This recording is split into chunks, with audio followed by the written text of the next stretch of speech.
जय हिंद दोस्तों, मैं मुकेश कुमार और आज हम लोग पढ़ने वाले हैं क्लास 10th का जो नॉन हिंदी है उसको पढ़ने वाले हैं। देखिए, तो उसके जो पाठ है और उसके लेखक है उसको आज हम याद करेंगे। देखिए कैसे याद करते हैं। देखिए, पहला जो पाठ है उसका नाम है तू जिंदा है तो इस पाठ का नाम है तू जिंदा है तो, और इसके लेखक कौन है? तो शंकर शैलेंद्र है। तो इसको कैसे याद करेंगे? तू जिंदा है तो जिंदा, हम लोग जिंदा जो हैं वो किन की वजह से हैं? कैसे याद कर सकते हैं? भगवान शंकर की वजह से। तो हम लोग जिंदा हैं किसकी वजह से? शंकर की वजह से। तो इसलिए तू जिंदा है तो पाठ के लेखक कौन हो जाएंगे? शंकर शैलेंद्र हो जाएंगे। ठीक है, दूसरा पाठ देखेंगे। दूसरा पाठ का नाम क्या है? दूसरा पाठ का नाम है ईदगाह, और ईदगाह के लेखक कौन है? तो उसके लेखक है प्रेमचंद्र। इसको कैसे याद करेंगे? जो ईदगाह होता है वहाँ पे क्या सब लोग गले मिलते हैं, एक तरह का प्रेम को दर्शाते हैं। तो इस तरह ईदगाह पाठ के लेखक कौन हो जाएंगे? प्रेमचंद्र हो जाएंगे। ठीक है, उसके बाद देखेंगे तीसरा क्या है? करमवीर, और करमवीर पाठ के लेखक हैं अयोध्या सिंह उपाध्याय। तो इसको कैसे याद करेंगे? करमवीर है और अयोध्या है। आप ऐसे सोच सकते हैं कि जो वीर लोग होते हैं ना, वीर लोग, उन्हीं का जन्म अयोध्या में हुआ है। जो वीर हैं उनका जन्म कहाँ हुआ है? अयोध्या में हुआ है। इसलिए करमवीर पाठ के लेखक कौन हो जाएंगे? तो अयोध्या सिंह उपाध्याय। ठीक है, बाल गोविंद भगत, चौथा चैप्टर है बाल गोविंद भगत, और इसके लेखक हैं राम वृक्ष बेनीपुरी। ऐसे याद कर सकते हैं कि जो बाल गोविंद भगत है उसके लेखक कौन है? तो राम वृक्ष बेनीपुरी। तो ऐसे सोच सकते हैं हम लोग कि जो भगत होते हैं, जो भगत होते हैं वो कहाँ बैठते हैं? वृक्ष के नीचे बैठते हैं। ऐसे सोच सकते हैं कि जो भगत होते हैं वो कहाँ बैठते हैं? वृक्ष के नीचे बैठते हैं। तो वो यानी बाल गोविंद भगत के लेखक कौन हो जाएंगे? तो राम वृक्ष बेनीपुरी हो जाएंगे। ठीक है, उसके बाद देखेंगे पांचवा चैप्टर है जिसका नाम है हुंड्रू का जलप्रपात। हुंड्रू का जलप्रपात के लेखक कौन है? कामता प्रसाद सिंह। हुंड्रू के जलप्रपात के लेखक कौन है? कामता प्रसाद सिंह। तो कामता प्रसाद सिंह, इसको कैसे याद करेंगे? हुंड्रू के जलप्रपात को तो ऐसे याद कर सकते हो कि यहाँ पे जल है, जल, और यहाँ पे है प्रसाद। तो प्रसाद खा के ऐसे सोच सकते हैं, प्रसाद खाकर जल पी सकते हैं लोग, प्रसाद खाकर जल पी सकते हैं। उस तरह क्या हो जाएगा? हुंड्रू का जलप्रपात यानी कामता प्रसाद सिंह इसके लेखक हो जाएंगे। ठीक है, उसके बाद है, ये तो सिंपल है, बिहारी के दोहे। तो उसके लेखक कौन हो जाएंगे? बिहारी। तो इसको याद करने कोई हम नहीं है, आराम से याद हो सकता है। बिहारी के दोहे यानी उनका नाम ही है। उसके बाद ठेस पाठ के लेखक कौन है? तो फणीश्वर नाथ रेणु। इसको कैसे याद करेंगे?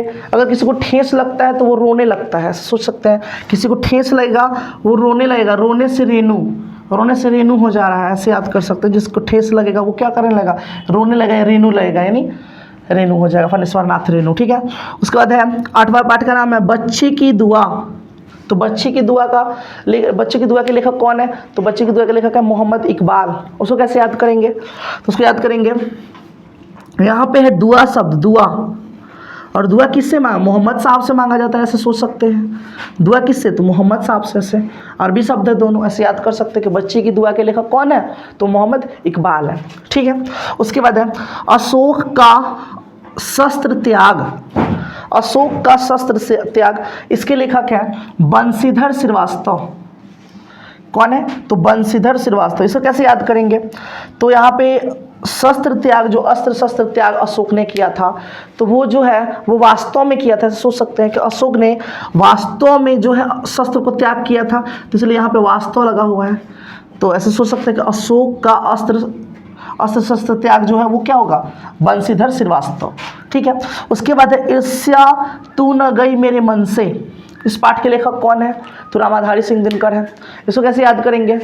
तो इसको याद करेंगे, ईर्ष्या तू न गई मेरे मन से, रामाधारी सिंह दिनकर। तो ऐसे सोच लो कि जो ईर्ष्या है ना, ईर्ष्या वो दिन में ज़्यादा होती है, ऐसे सोच सकते हैं। ईर्ष्या जो है वो दिन में ज़्यादा होती है, उसी तरह रामाधारी सिंह दिनकर इसको याद कर सकते हैं। ठीक है, उसके बाद देखेंगे कबीर के पद। तो कबीर के पद के लेखक कौन है? कबीरदास है, सिंपल याद कर सकते हैं हम लोग। उसके बाद विक्रमशिला तो पापू विश्वविद्यालय समिति होता है इसका, तो ये क्या है? विश्वविद्यालय समिति के द्वारा प्रकाशित हुआ है।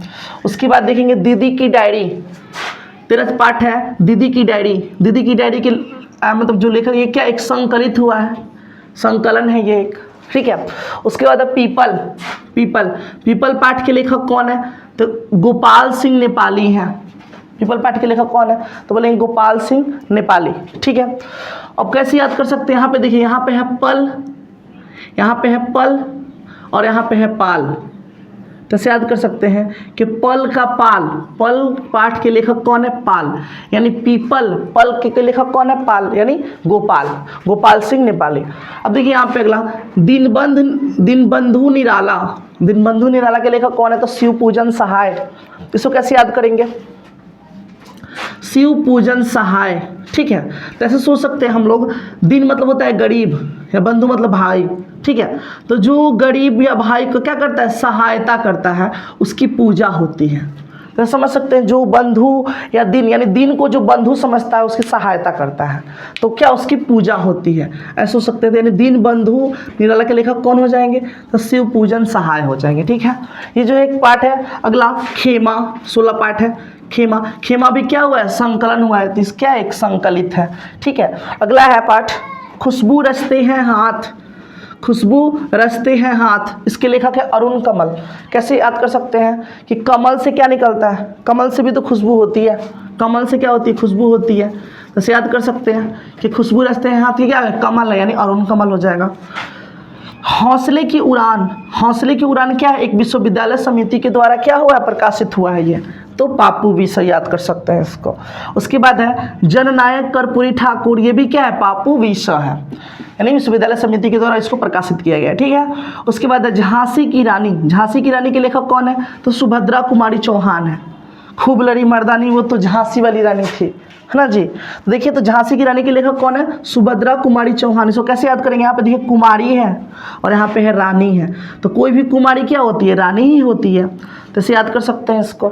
उसके बाद देखिए चिकित्सा का चक्कर के लेखक कौन हो जाएंगे? तो बेढब बनारसी।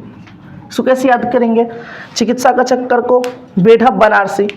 तो मान लीजिए कि इधर है चक्कर, तो सोच लो कि जो बनारस का जो है ना, हम लोग क्या लगाते हैं? चक्कर लगाते हैं, क्योंकि वहाँ पे बहुत सारे घाट हैं। याद कर सकते हो कि चक्कर लगाते किसका? बनारस का। उसके बाद है सुदामा चरित्र को क्या बोल सकते हैं? नरोत्तम दास।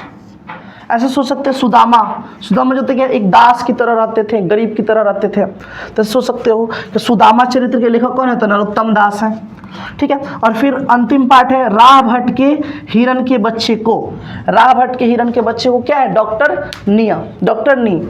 और कहाँ की कहानी है? तो वियतनाम की लेख, ठीक है। इसलिए तो ये जो है, ये क्या है? क्लास 10th जो नॉन हिंदी है, अहिंदी है, उसके पाठ और लेखक का नाम था, ठीक है। बंद कर दीजिए उसको, इतना दिन बाद बंद कर रही है।